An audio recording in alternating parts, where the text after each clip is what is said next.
know we were a much better team if we came up and represented ourselves.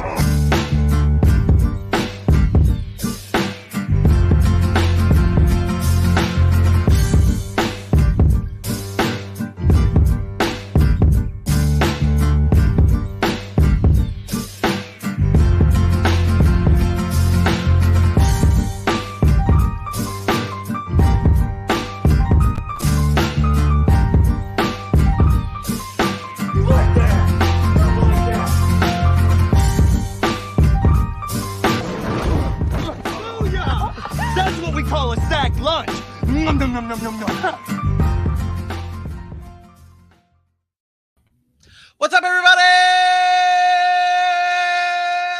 Welcome into another edition of the Sac City Podcast. I'm your host, the one and only Vinny Milani, joined as always by my best friend in the whole entire world, Aaron the Mukesiah Mukes. It is a beautiful, dark and eerie Friday, the 13th of May here in the city, episode 29 about to kick off.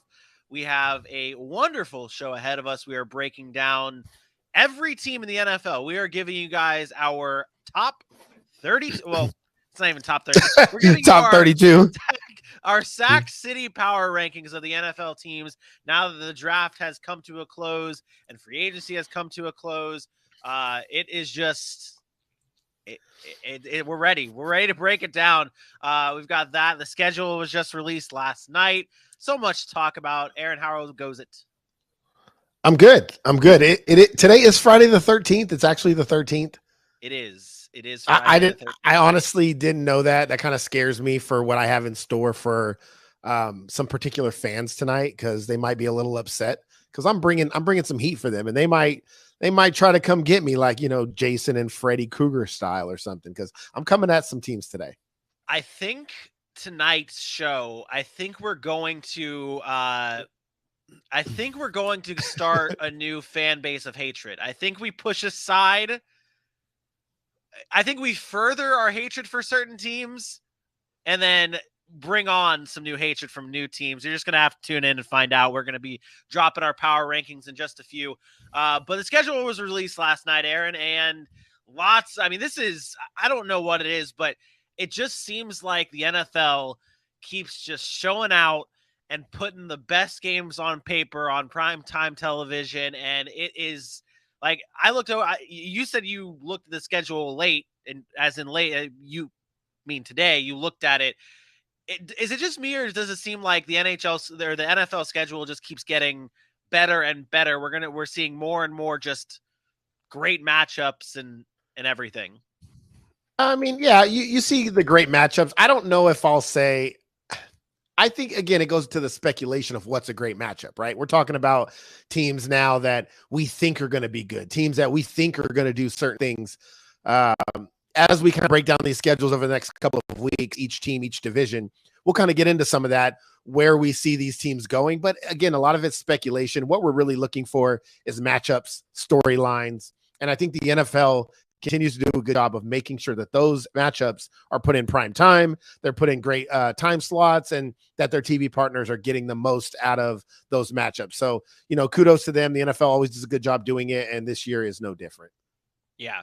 And I mean, before we talk about the schedule further, I want to remind everyone and tell everybody that on Monday, starting Monday, we are going to break down everybody's schedule. We start off with the AFC North on Monday. We go through all the team schedules and determine the level of difficulty of those schedules, which is why we're here tonight to break down the power rankings, so we have an idea of who actually has a hard schedule and who doesn't. But I just want to say this to everybody watching right now. If you're a fan of, like, say, maybe the Jaguars, or if you're like a Lions fan, or a fan of a team that doesn't have a whole lot of primetime football games, get over it.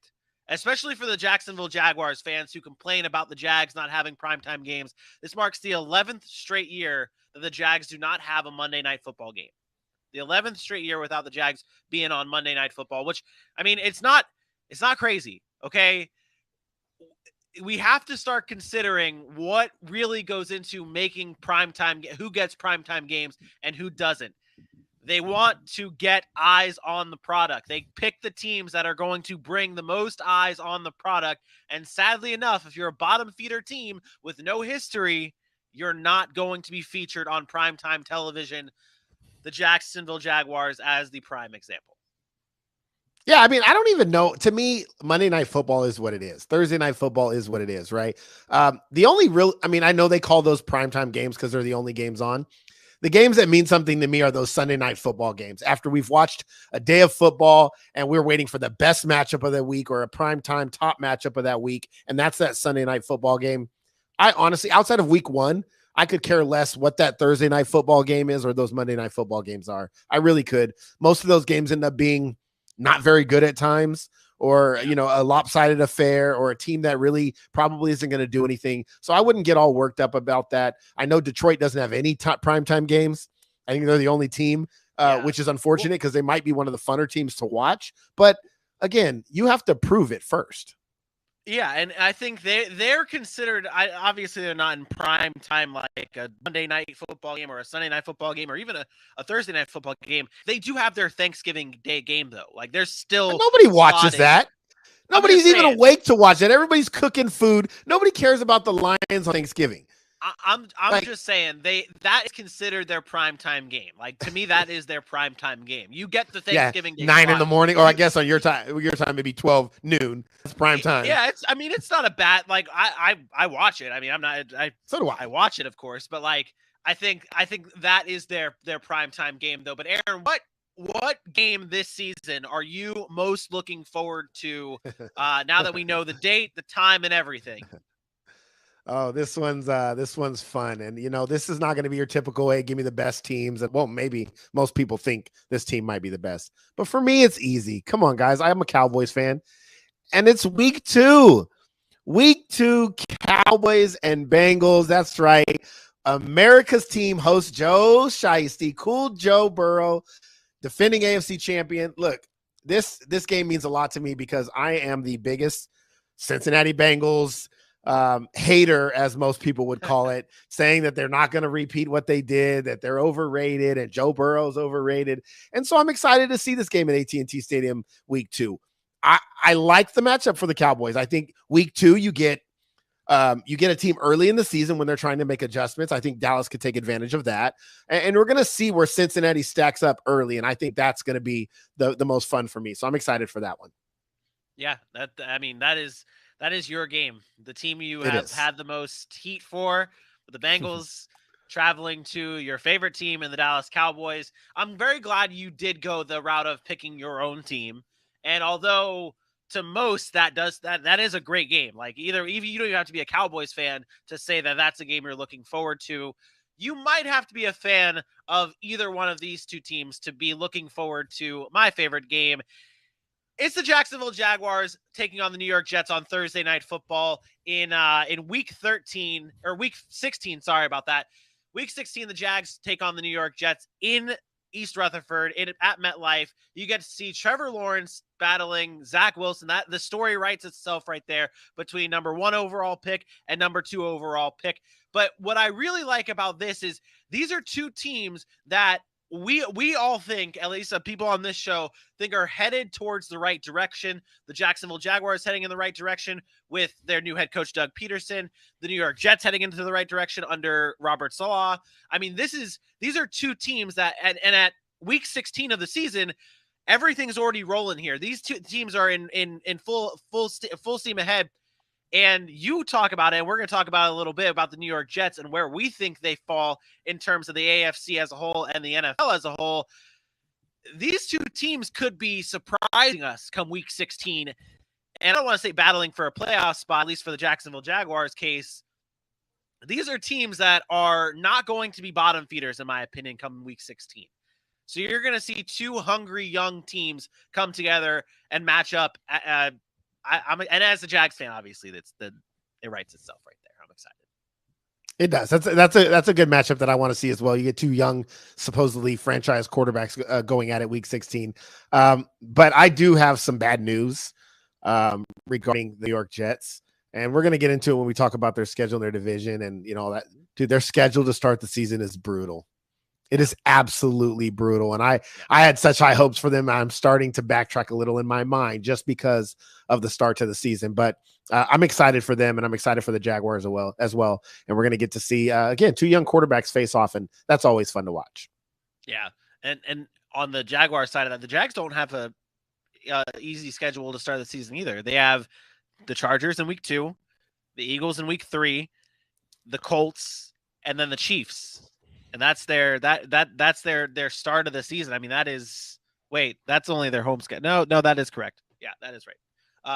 But yeah, no, and side note, my dad's a big Jets fan, so it's like, boom. And little family rivalry blood there. It is. Yeah, it is. And that's prime time, so it's great. Let's go into something else with the schedule. Again, we're going to talk deep on the schedule talk throughout the coming weeks when we dive into the division breakdowns of the schedule. But on this show, we have made it pretty known. We haven't coined the phrase, but we've talked about it a lot. We're big fans of the revenge game. Revenge game. There's a lot of them this season. There is a lot of them this season. Aaron, what revenge game are you looking forward to most this upcoming season? Oh man, there's a lot, but come on, everybody knows where I love to go. It's the Cincinnati Bengals and the Kansas City Chiefs. This is a game where last year we saw Kansas City lose twice after getting big leads. The late in the season, week 17, I believe it was, and then again in the championship game where the Cincinnati Bengals stepped up, especially defensively, and then came away with the win. I think this year they're looking to sweep. They're looking to make sure that Kansas City knows that they are now the top of the AFC, and you can't ask for anything better than this kind of matchup. You get Joe Cool, you get Patrick Mahomes, two of the most talked about quarterbacks in the NFL, two of the better quarterbacks in the NFL. I think that's just a fun matchup, again, that we can kind of build some hype around, right? We're talking about a team that's been to 4 straight AFC title games in Kansas City, team that's coming off a Super Bowl in Cincinnati. Can they repeat and make that deep playoff run again? This is a game that's going to be exciting because I believe both teams can be contenders. I really do, even as much hate I give the Bengals. The Bengals are just more of a team that has to show me again, because they've only done it for one season, whereas I've seen Kansas City, but really for seasons, even before Patrick Mahomes took over, they were contenders with Alex Smith. So I'm really, really excited for that one. Now, do those games, like obviously with the Chiefs playing Bengals, the AFC, they could meet again in playoffs. Do you think there's like a set the tone type of thing? Like like whoever wins in that game, that's setting the tone for if they meet again in the playoffs? I think that only matters right now for Kansas City. I don't think Cincinnati needs to go in there and prove anything in that regular season matchup. They've beat them twice this year or this past season and already beat them in the title game. The pressure's kind of on Kansas City to say, you know what, this is still our conference. Yeah. We got to go and make a statement. So I think it's more important for Kansas City to get out to a good start with a tough schedule that they have and get a win against a team like Cincinnati and say, hey, we're not going anywhere just because we lost Tyreek Hill, just because we lost that title game. We're still here. We're still the class of the AFC. Yep. Mine is is yours in week 13. That's great because like you brought up the Cowboys playing the Bengals, and that's a week 2 game. And it's like, okay, this Rangers just scored 2-1 on the power play. Let's go. You just talked about how that week 2 matchup, you're excited for it. These middle of the season battles and these towards the end of the season battles are so huge because now everyone is in their rhythm. They're battling for a playoff spot. They're battling for seeding. They're battling it all out. Mine comes in week 6. So there's still it's right as they're starting to get into that rhythm. Mine is when the Kansas City Chiefs take on the Buffalo Bills. Once again, last year we saw them duke it out in the playoffs. We saw a new rule change because of this in the postseason, which I know really grinds your gears. But this matchup right here is exactly what it is. Like it is like there's no, I can't even talk about it because what else is to be said about this matchup between Josh Allen and Patrick Mahomes, arguably the 2 best quarterbacks in the NFL, going head-to-head, that went into a grueling overtime this past postseason. That saw the Chiefs steal one. Some may say steal one away from the Buffalo Bills. The Buffalo Bills went out and got better. The Chiefs might not have gotten that much better from where they were last season at that time when they played them. It is going to be another shootout. It's going to be a battle between two of the best quarterbacks. It's right in that at that quarter mark of the season where everyone's now really starting to flow. And I mean, it's primetime football. It's actually not primetime football. It's a 4:00 game on CBS. It will be the marquee game of the week. Obviously, on the CBS main, you'll get Romo, you'll get Nance. Like that's what it's going to be. I think the key here is you're probably looking at the two best quarterbacks in football. Yep. And we probably watched the greatest display of quarterbacking in the NFL that we've ever seen in that game, that divisional round game. Yeah, some could say the Chiefs stole it. Everybody wanted to see Josh Allen get the ball again. But we also all know what would have happened had Josh Allen got the ball again. He would have went down. He would have scored again. And then they would have gave it back to the Chiefs. And guess what? They would have scored again. Like we know this later because we watched it that entire fourth quarter, that entire overtime. They went blow for blow. It was, again, to me, it was the greatest game I've ever watched and the most excited I've ever been about a football game. And it wasn't a Super Bowl.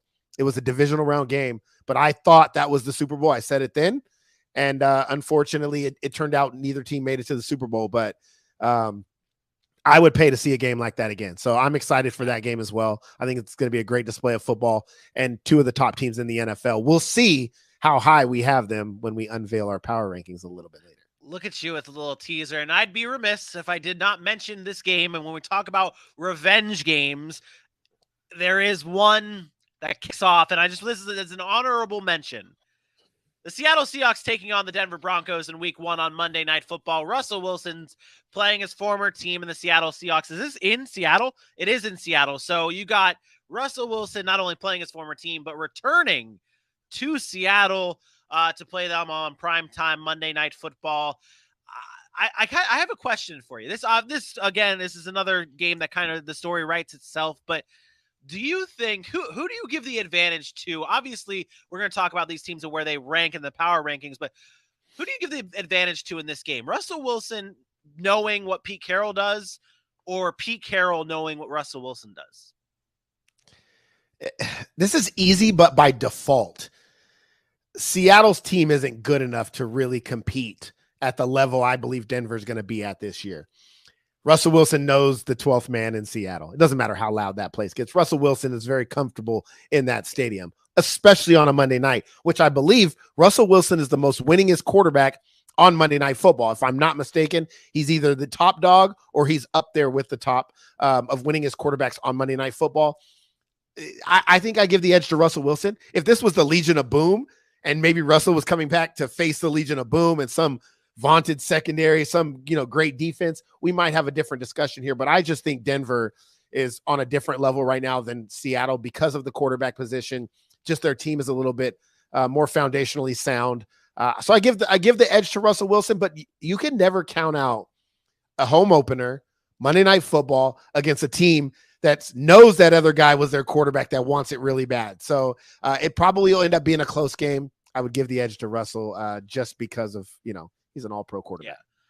Just to give you a little information here, the winningest quarterback in Monday Night Football history is actually Dan Marino with 20 wins. Dan Marino has 20 Monday Night Football wins, followed up by Tom Brady, Brett Favre, and Steve Young. Russell Wilson it has the 5th best win percentage on Monday Night Football, behind Drew Brees, Peyton Manning, and Aaron Rodgers. Just a little fun fact there, the more you know. All right, we're about to get into our power rankings, but first, Aaron, do you ever do the social reads?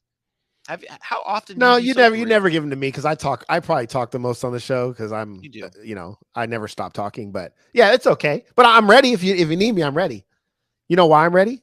Because you can always follow Baby Hands Pickett and the Sac City Pod on all of our wonderful social medias. It's easy to find at Sac City Pod on Facebook, Instagram, the Twitter, the YouTube, and of course, my favorite, the TikTok, which I will be breaking down every team's schedule, wins and losses, and having a total where everybody's going to finish over the next coming week. So pay attention for that. Go and follow us on the Sac City Pod because, hey, look, I don't know, AJ's all a little fancy rhyming skills, but we're blowing up. This is what we do. We're giving you nonstop content, even during the off season. We will not stop. And then be sure to support the show by going and get your draft. Commemorate the draft that just passed us by. We had all that coverage by buying the Vegas Welcome to Sac City Vegas style shirt. Go to Bonfire, get our shirt. I don't know the email address or whatever it's at, but you can find it on our social medias. Vinny knows the address. One day left. Only 1 day left. Tomorrow will be the last day to get your commemorative special edition, limited edition. Tomorrow's the last day. This shirt will never be sold again, okay? Only on secondary websites when we make it big, people are going to be selling it as memorabilia. Like, we'll sign it probably then, but, like, you'll not be able to get one made again.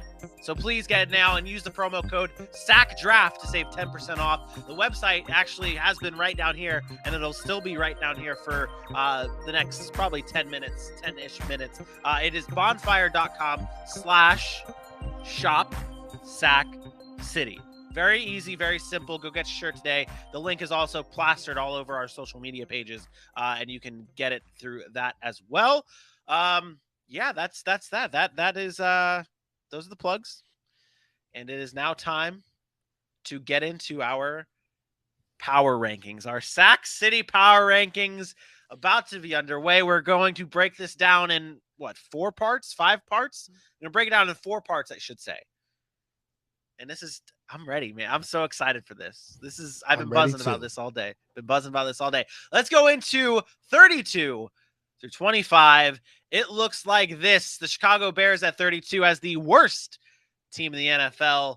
The Atlanta Falcons, the Houston Texans, Carolina Panthers, Seattle Seahawks, New York Giants, and the New York Giants, Detroit Lions, and the Jacksonville Jaguars. Really, I'm going over this because you guys listening at home on the podcasting platforms, you are unable to see our beautiful graphic on the show listing that the Chicago Bears are the worst team in football as of right now. Aaron, can you elaborate on why we put them at 32? Yeah, I think we've lamented it kind of all off season. The Bears make a coaching change, which we were all happy about. No more is the Matt Nagy days. But what have they done to support their franchise quarterback? They talk about they're going to bring in the necessary weapons. I think the general manager came out and said, we're going to put the necessary pieces around the Justin Fields era, I guess you can say. And then we talk about the receivers that they have, the Darnell Mooney's, the Byron Pringles, the Velus Jones senior citizens. And then they spent their first 2 picks on defensive players, which is good. But the fact is they need to surround their franchise quarterback with the necessary weapons, and they haven't done that. And then you look at an aging defense. So you're relying on these 2 rookies to come in and make a huge impact. You lose your best defensive player in Akeem Hicks. Their offensive line still has issues. They don't have weapons on the outside. I think it's a big deal that the Bears have not addressed the things they needed. It's nice that they're going in a different direction, but I think they're so far behind those teams that we talk about that are also at that bottom tier level. When we bring up teams like Jacksonville and the Jets and, the Lions who have done all this work to improve their team, I don't see the Bears doing that. And I think that's why we have them at 32. Yeah, we see these teams moving in the right direction. We see, like we talk about, like you just said, the Jaguars, the Lions, the Jets. All these teams are moving in the right direction. And when you look at the Chicago Bears, you didn't even mention the fact that they lost Khalil Mack. And I know maybe Khalil Mack isn't the same. I don't even want to say he's not a player. He is still the machine out there on the defensive front. And I mean, this is a guy that is a big piece that you lost. And I felt like, you lost you lost Hicks, Mack, A-Rob, although A-Rob wasn't that special in his final season in Chicago, you still lose those type of players, and you don't do enough to bring any type of replacements in or potential replacements in. You mentioned Velus Jones. It's just not enough. So right now, the Chicago Bears, you land at 32 on the Sac City Power Rankings. Another team that kind of brings a talking point to is the Seattle Seahawks at 28. Not the worst team, obviously nowhere near the best team, but they are in the top 28, so that's good. They're in the top 28. The Seattle That's Seahawks good. They're in the top 28. Yeah, it's just how you word it. It's really just how you word it. They're in the top 28. They're battling for a spot in the top 28. But no, the Seattle Seahawks are a team that you look at and it's okay. You lose Russell Wilson, but you still have those core pieces. That may be what's different here when you look at Seattle and when you look at like a Chicago. You don't have those necessarily like core pieces. You have Jamal Adams, you have DK Metcalf, you have Tyler Lockett. You drafted well. I mean, and you have Pete Carroll. I mean, this is a team that, although you're at 28, it doesn't feel as bad being at 28, right? For sure. I think they're at 28 because we're just unsure about the quarterback position. When you list Drew Lock as your starting quarterback or a Geno Smith as your starting quarterback, you're a little concerned about that. But we're not concerned about the weapons that surround him. We're not concerned about DK or Tyler. We know that they've improved their offensive line somewhat in drafting a Charles Cross. They bring back a Gabe Jackson and Austin Blythe, those type of players. And then on the defensive side of the ball, they bring back Quandre Diggs. They go out and get a guy like Uchenna Nwosu from the Chargers, who's a really good edge rusher. You still got some guys. You lose Bobby Wagner, but they also bring in or have a guy like Jordan Brooks, who started to come on last year, started to get a little bit better. And their secondary is not bad. We talk about the Legion of Boom. You get a Trey Brown, Jamal Adams, Quandre Diggs, Sidney Jones, and a Justin Coleman. That's an improved secondary over the past couple of seasons. And then they drafted a Kobe Bryant. So I think with the draft in getting running back depth in Kenneth Walker, offensive line depth in Abraham Lucas, and then the moves that they made this offseason, you're really just looking at the quarterback position and you're saying, what do they do here? And we all know their plan is probably we'll go get one next year in the draft. So this year will be a struggle, which is why they're at 28. But I think when you look at the pieces, you can say that team will find a way to win some games because they're talented all over the field, except maybe the most important position, which is quarterback. Yeah. Yeah. And again, it's a difference. And you look at it again. I mean, you see Chicago being at 32. This is the team that didn't move forward. Seattle, even with trading Russell Wilson and losing Bobby Wagner, they still move forward in progressing as a team. One last note here is just the Jacksonville Jaguars being at 25. Not a homer pick. Aaron was okay with this, I promise. But the Jaguars, out of those teams, I'll pull it back up.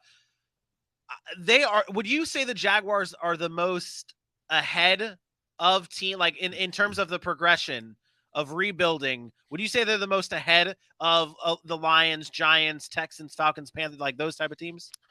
Yeah, well, the one thing you can point to right there, which is why I think they ended up at 25 for us, is look at the quarterbacks on those other teams. They're all unsure. I mean, Justin Fields, we talk about not having the weapons, but Davis Mills, they're still trying to figure out. Seattle doesn't have one. Atlanta, who knows Desmond Ridder, if that's their guy. They waited to draft him. He may or may not be their future. The Jacksonville Jaguars spent a first-round pick on Trevor Lawrence. He is their future.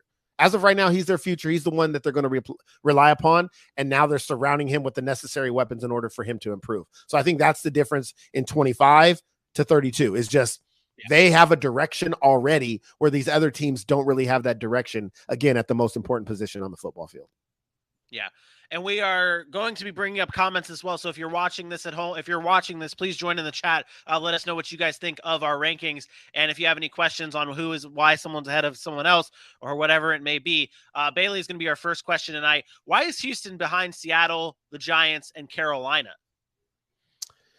Yeah, this is just about experience. This is just about a roster with less experience. Houston's team is nice, but they got a ton of young guys. Outside of a Brandon Cooks, they have a lot of holes that they had to fill. And we talked about how much we loved their draft in getting a Petrie, a Stingley, Kenyon Green, a John Mechie.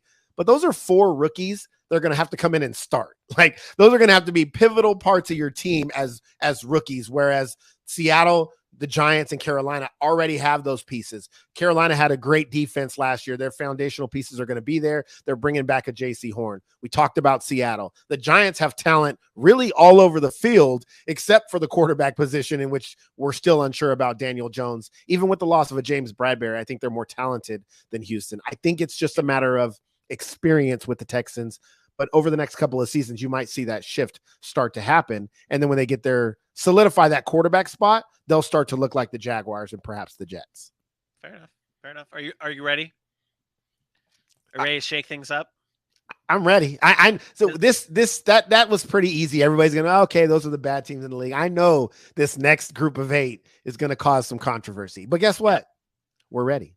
We're ready for it. Here it is. At number 24, the New England Patriots. Number 23, the Washington Commanders. 22, the New York Jets. 21, the Tennessee Titans. 20, the Pittsburgh Steelers. 19, the San Francisco 49ers. 18, the Minnesota Vikings. And 17, the Miami Dolphins. I guess there really is one place to start. There's 3 AFC East teams in this group. The highest one is not the New England Patriots. It's the Miami Dolphins. And then it's the New York Jets. And then it's the New England Patriots. Aaron, go in on the Pats. Yeah, I don't know how much more I can stress this. That the New England Patriots are consistently living off of past success. And I know everybody said this. Oh, are you joking? I'm going to say it again. I'm not joking. The New England Patriots, yes, they made the playoffs last year. Nobody's debating that. But what everybody fails to realize is what has happened this offseason. Every single team in the AFC has gotten better. Guess except for the New England Patriots. Every single one of them. You go look at all the teams in the AFC, they've all gotten better except for the New England Patriots and perhaps the other team we're going to talk about in the Tennessee Titans. You can't sit here and continue to say, oh, because we've done it for 25 years, we're always going to be that team. Because if that was the case, then as a Dallas Cowboys fan, I would have been saying that throughout the entire 2000s, the 2010s, and now 2020, because we were so good in the 90s. At some point, I've already said this about Bill Belichick, they have to look at the roster. This is a roster of not very good football players, NFL standard football players. They got old on defense. They're trying to kind of bring in guys, recycle players they've already had. Offensively, they don't have the weapons. The offensive line, they gave up pieces. This is a team that is devoid of weapons and a void of talent compared to everybody else in the AFC. If you put them in the NFC, we might be having a different conversation here. But guess what? They don't get to play but 4 NFC teams or 5 NFC teams. The rest of their games are AFC opponents, and they've all gotten better. And the thing is here, and we just had the Chicago Bears at 32, and we talked about how they didn't move the needle. They lost pieces, and they did not move the needle up to replace those pieces or get better in any way, shape, or form. The New England Patriots, and this is where I know people are going to be on us about why we're disrespecting the New England Patriots. You still have Bill Belichick. You still have, I guess, you still have Mac Jones. You still have a core there. But the thing is if they didn't have those pieces, we are giving them their respect. If they didn't have those pieces, they'd be close to where the Chicago Bears are at 32. Because look at it. On paper, this offseason, the needle did not move for New England. They're getting passed by everybody else ahead of them on our list that we have. They're getting passed by the New York Jets. They're getting passed by the Tennessee Titans. They're getting passed by even the Titans, who are a team that we talk about, who we're going to get into in just a second. They are still somewhat pushing the needle forward. They lost AJ Brown, but they still try to push that needle forward with Treylon Burks drafting him and the rest of the draft that they had.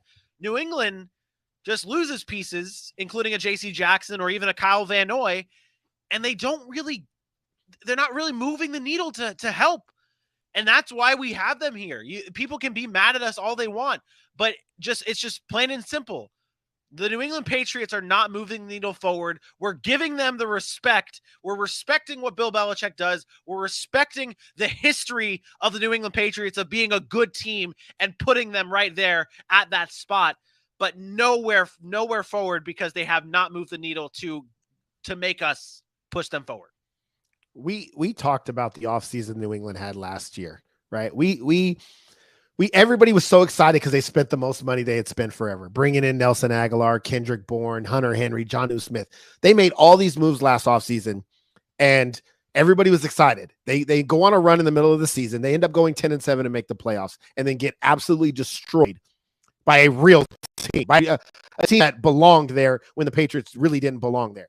And this year, we're getting all this shit from fans because we're down on the Patriots, and they did less than they did last year. They actually lost more pieces than they did than they gained last year, and you're more excited about them.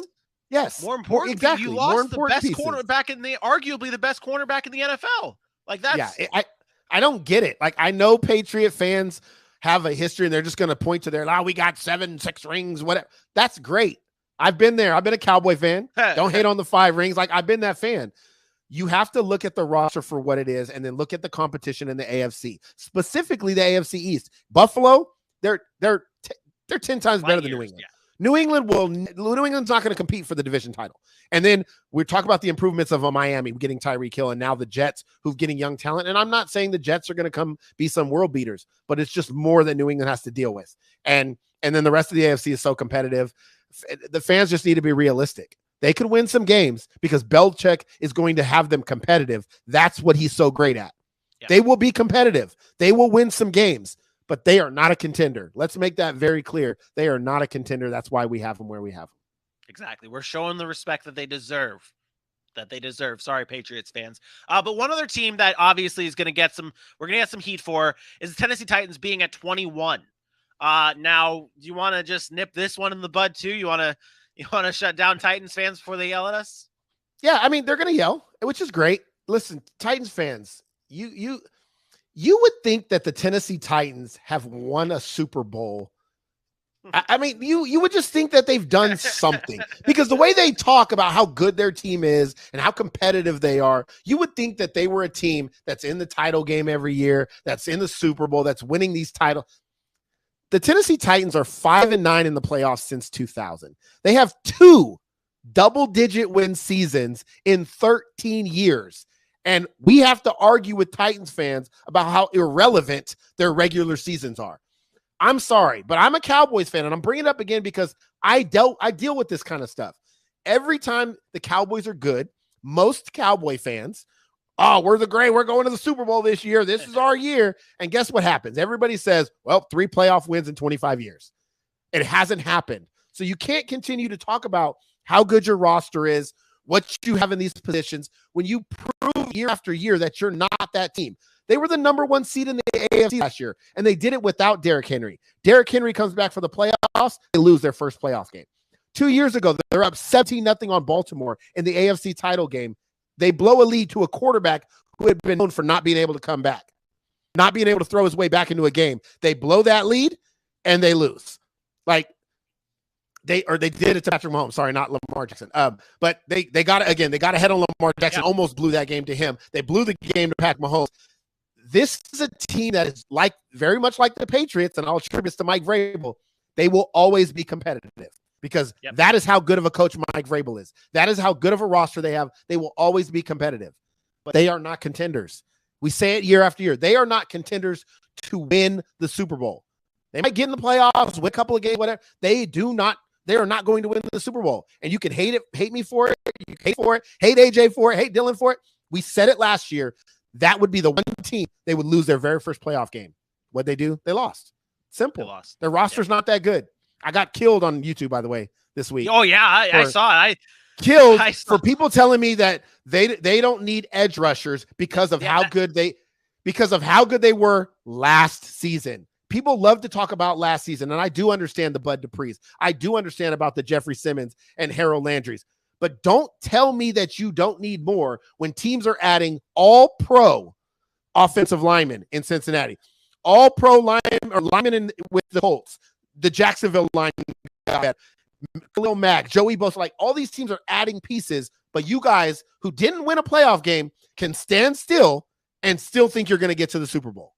Stop it. So I don't want to hear about what you have because that didn't work last year and everybody else got better. It's the same conversation with the New England Patriots. Got to start being honest with ourselves, okay? If you're a fan of a team, just start being honest, okay, with yourself. Don't lie to yourself. It's just going to hurt even more at the end when you guys don't win a playoff game and you are sitting where the Jaguars are and not in the Super Bowl. All right.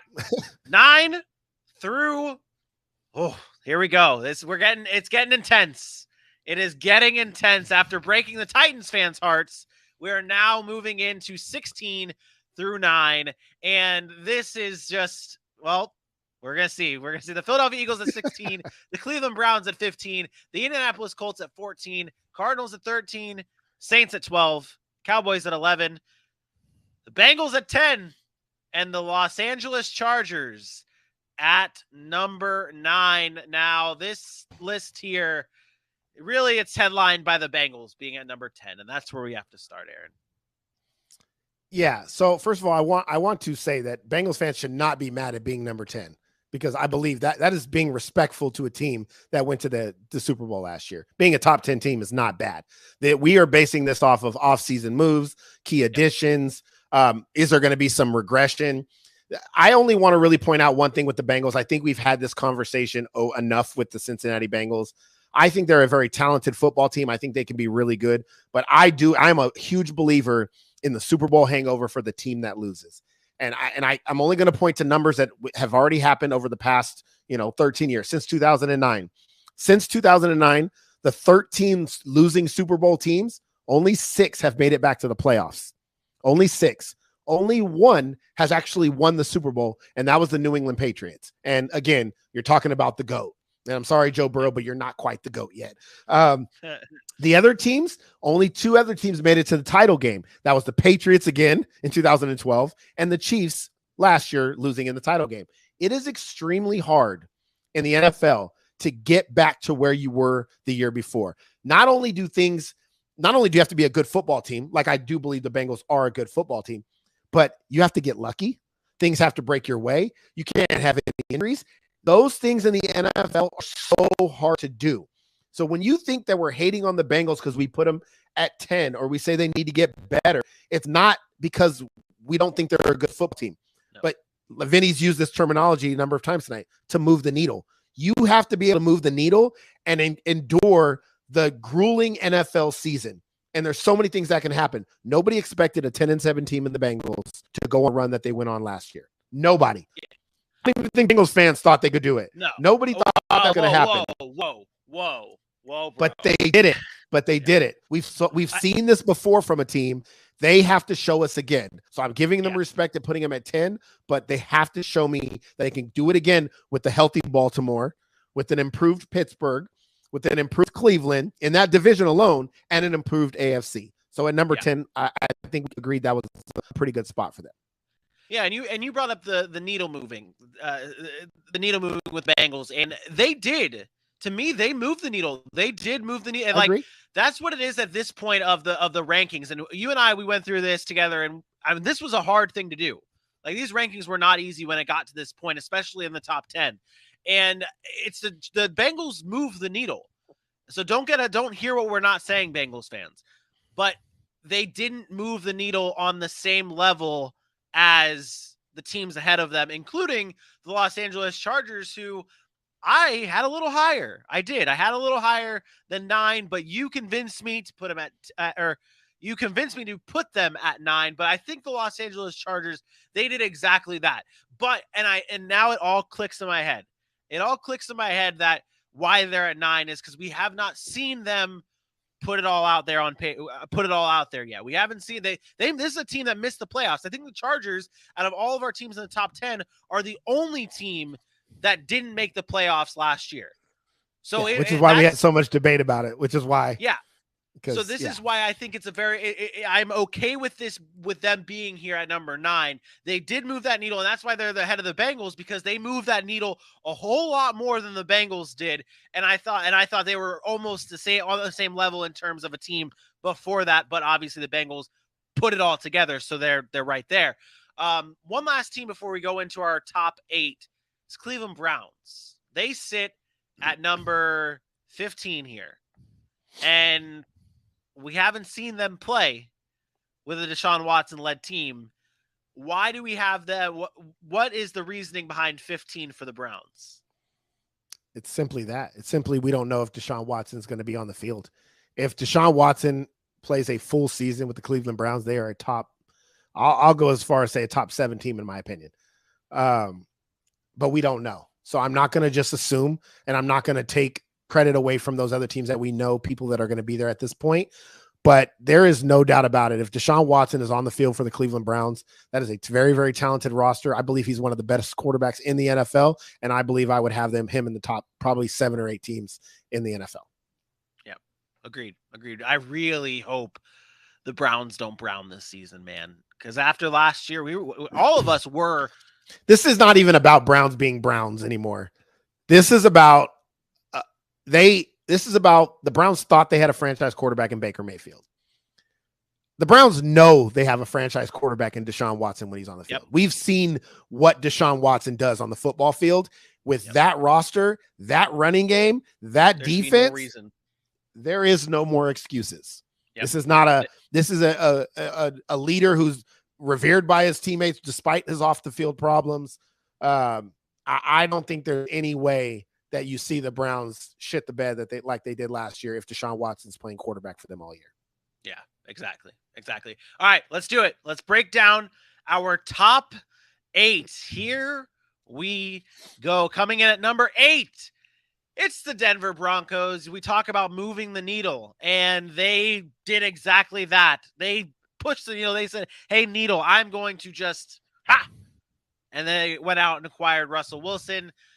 This is a team that we have not seen put it all together, and yet they land in the top 8 at number 8. Why is that?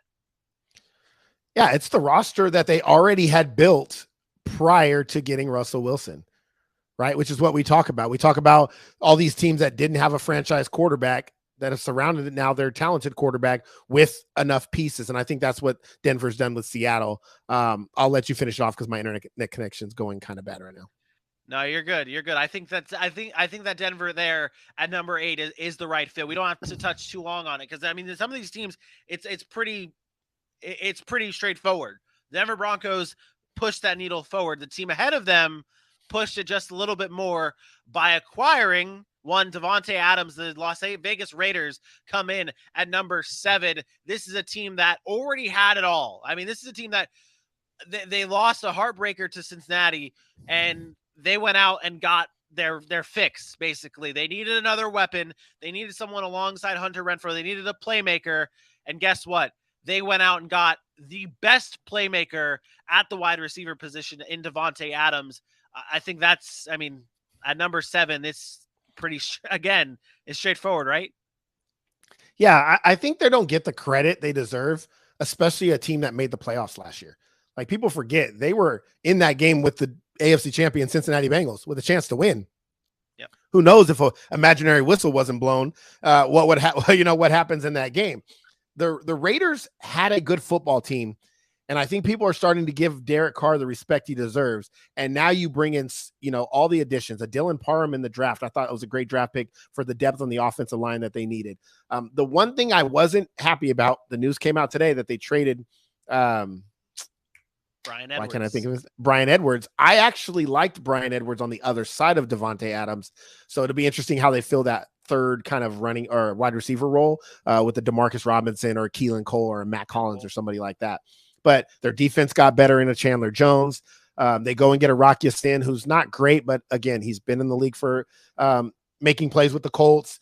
They have one of the best pass rushes when you talk about having a Jonathan Hankins in the middle and a Max Crosby and Chandler Jones. That's insane. Like, the Chandler Jones addition is still kind of under the radar to me. I don't think people realize how good of an addition that was. The Raiders are going to be a good football team because they have one of the top 12 quarterbacks in the NFL. Yep. Bingo. And then you surround them with good enough talent. At number 6, rolling in, is the Baltimore Ravens after a time. This might be a head scratcher to some people when they look at this. Obviously, I said that the Chargers were the only team that was in the top 10 that didn't make the playoffs. Well, the Ravens are the other team that's in the top 10 that didn't make the playoffs. And this is a team that, I mean, Aaron, what else what can be said about the Baltimore Ravens at 7? One of the best rosters in football. And people forget because they were so bad last year. And then you go and add perhaps arguably a top 3 draft, getting David Ojabo, Travis Jones, Kyle Hamilton, Tyler Linderbaum. I mean, you're talking about the best players at the positions in the draft. And then I'm going to even go take it a step further. They even got a good punter. Like they even got a punter out of the draft. Like, this is a team that is bringing back a healthy Lamar Jackson. You have a Mark Andrews. You're getting back Gus Edwards and J.K. Dobbins. This team, you're getting back their Marcus Peters. You're getting back their entire secondary. Patrick Queen's there. Jason Oweh is another year with more experience. This is a team that is going to be a problem. Super Bowl contender. They are a Oh Super yeah, Bowl 100%. contender. You did forget and leave off Rashad Bateman from your list of players that the Forgot. Baltimore Hey, Ravens have. and let's not even and Marcus Williams. And they added Marcus Williams. Marcus Williams. Yeah. I left off a lot. Yeah. Well, it's funny. You said you were like, you started your list of their draft picks with David Ojabo, and I'm like, oh, that was their first round pick, forgetting that they had 2 players ahead of David Ojabo in Kyle Hamilton and Tyler Linderbaum. It's incredible what Baltimore did. They come in at number 6. Number 5, it's the Green Bay Packers. I mean, this is now getting to a point where it's tough to determine who goes where and why. Green Bay slides in at number 5, losing Devontae Adams, but I guess the needle was moved enough everywhere else, right?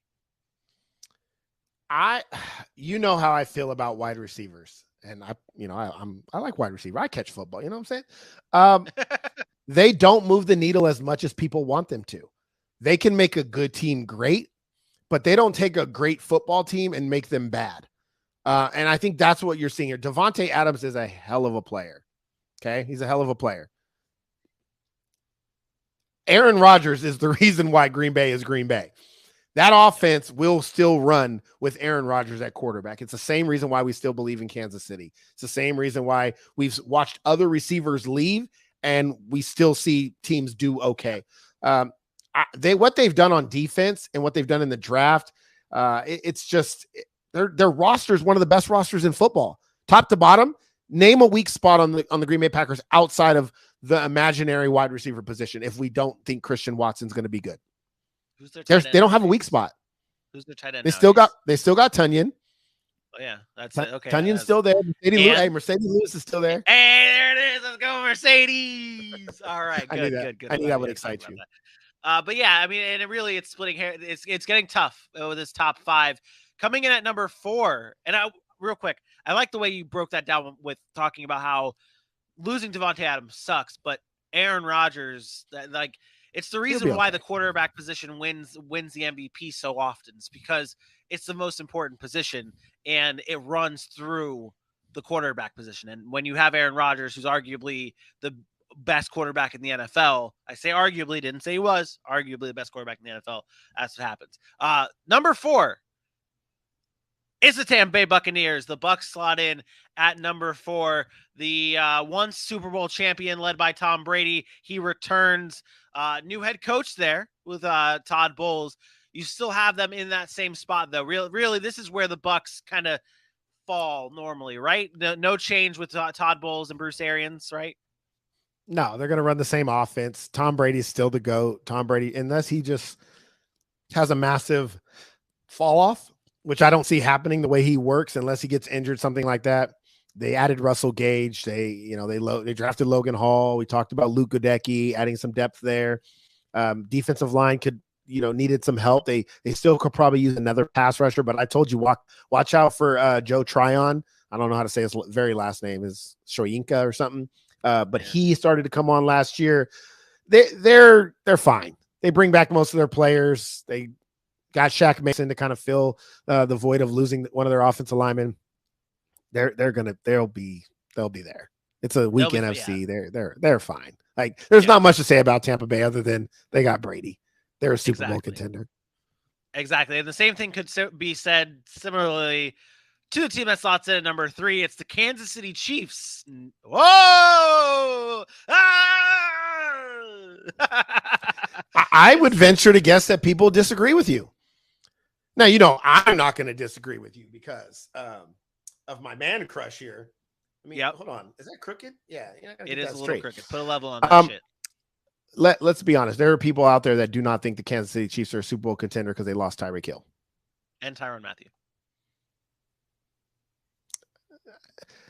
I think the needle moves more because of Tyreek Hill. Okay. Yeah. I think that's why people would move the needle more. Me? Yeah. I told you guys since 2000, whatever, 17, 18, I don't know when it was. Yeah. As long as they have Patrick Mahomes and Andy Reid, I will pick them to represent the AFC in the Super Bowl. I'm dead serious about this. I'm dead serious. I know. It doesn't mean it doesn't mean I feel like they're the best team right now in the AFC. But all these other moving parts they're just that, they're parts. Yeah. We've seen it before. We've seen this in New England with Tom Brady and Bill Belichick. There is a reason why Kansas City has had players filter through there over the past 5 seasons. And guess who's there at the end of the season fighting for a trip to the Super Bowl? They've only got one win, but they're fighting every year. It's Kansas City. Yep. Because they got the quarterback and they got the head coach. And that's all I need to see. Yeah, exactly. And honestly, you talk about the needle and people saying maybe the needle moved back because Tyreek Hill. I think Kansas City did a very good job keeping that needle where it was, bringing in. I'm going to say this.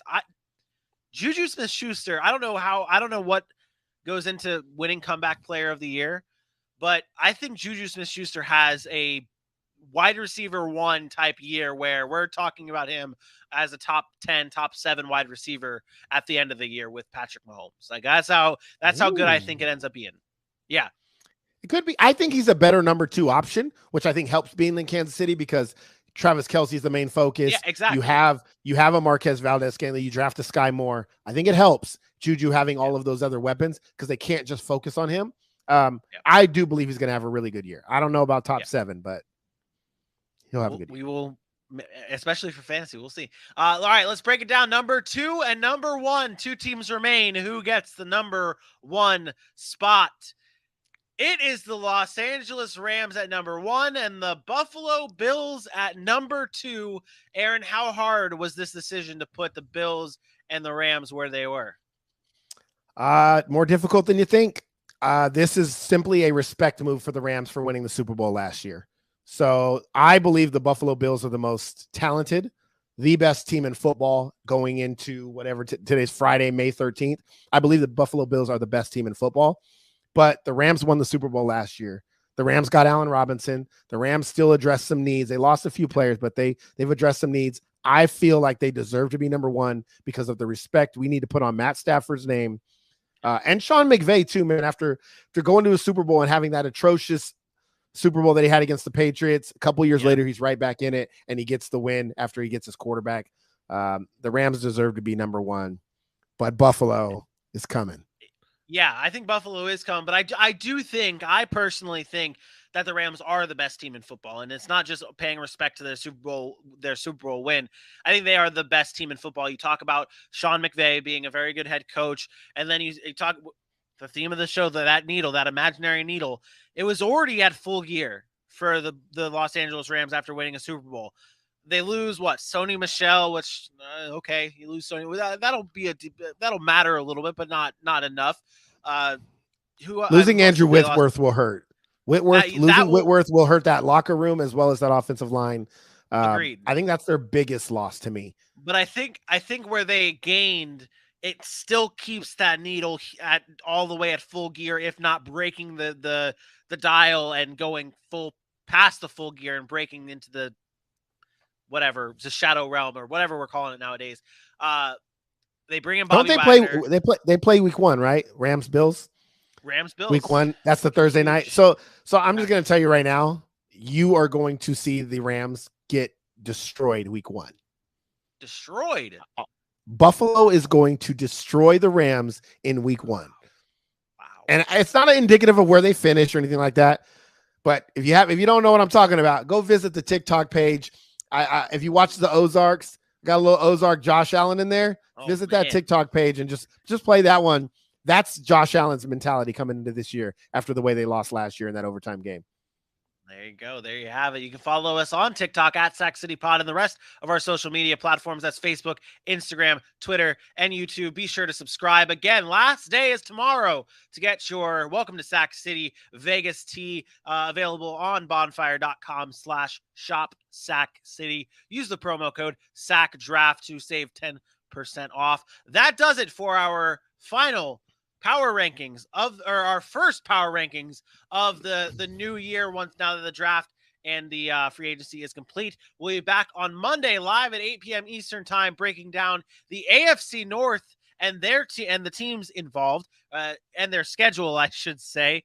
And it's another good Fun and Games Friday show, man. Another good Fun and Games Friday show. I appreciate you. Help me break down the top 32 teams in the NFL, 32. Or top 26, and then the bottom 6 of the NFL. We'll be back again live Monday, 8 p.m. Eastern time. For my best friend, Aaron Mukes, I am me.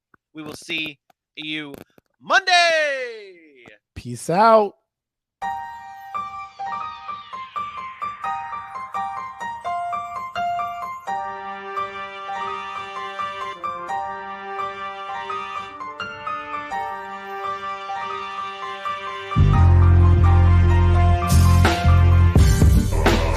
We know we were a much better team than we came up and represented ourselves.